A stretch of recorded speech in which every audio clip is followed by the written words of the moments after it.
Honestly, I can't. Next guy coming to the stage, also a very funny man, Dave Saleh, everybody.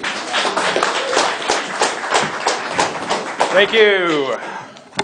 So, this is kind of embarrassing. I don't actually have any material. My dealer's out of town, and I'm out of weed. And this seemed like a good way to ask a bunch of new people at the same time, who can sell me a quarter pot tonight? Good shit, please, not the bad stuff. I do not like stems and seeds. There's no jokes coming. I just need a reference for, if you have it or can refer me to someone that has it, that would be great. No material. I know I know those guys. You do? I'm set. Okay, the first time that bit's worked. Great, thank you. I was actually supposed to be here last week, and I got really sick. I got, like, sinus fucked. My head was snottier than a Beverly Hills high school. Comedians, I'm not contagious. I know some of you like to drag the mic across your gums during your set. So you're not going to catch anything from me this time. I tried everything to get myself better, but I was at that... Have you ever been at that point where you're so sick you take any asshole's advice on what's going to get you better? Just anyone can say, I heard if you drink the blood of an innocent, that clears that right up. And you're just so desperate, you're like, okay, does it have to be a child or just a good person? What are we working with here? I tried every pill, every prescription, and finally someone suggested to me the neti pot. Yeah, my options at that point were either pray to Jesus or commit suicide. And since Jesus is bullshit, I went with the neti pot. I was almost suicidal, so I decided to try this thing. If you've never used one, this is basically using your own head as like a French press to make your own snot coffee. It looks like an Aladdin's lamp you would buy at the dollar store.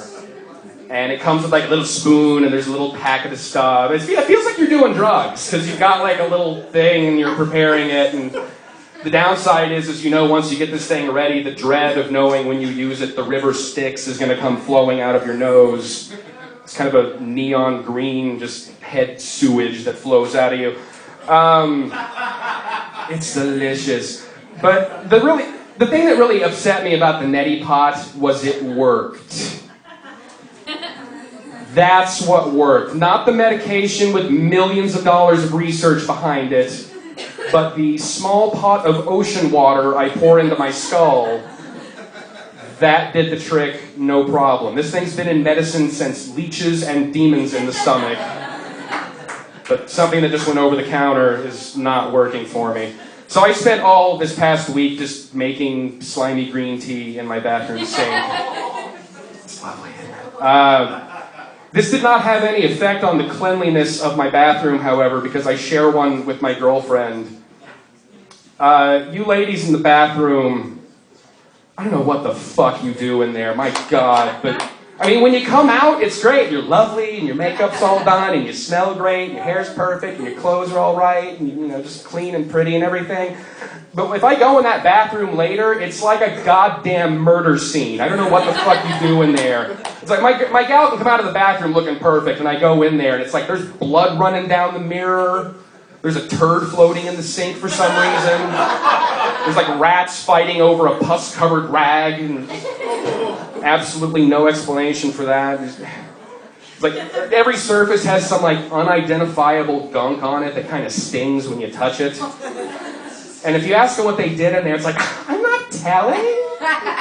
It's like, I need to know you didn't kill somebody in there. If I took everything that was on the counter and scraped it up, I would have the elements of a person. So I need to know a person wasn't disassembled in the bathroom. I probably find it harder to deal with than a lot of people because I was like raised by clean freaks.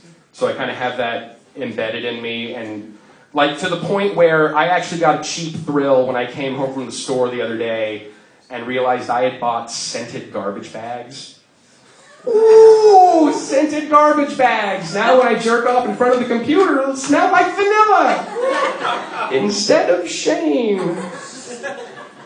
I just figured somebody might want to know out there that there are garbage bags that smell like vanilla because you might have kids that you're not crazy about. And Just might want to know there are clingy plastic bags out there that smell like cookies on the inside. I don't think anyone's going to blame you for letting nature take its course with that one.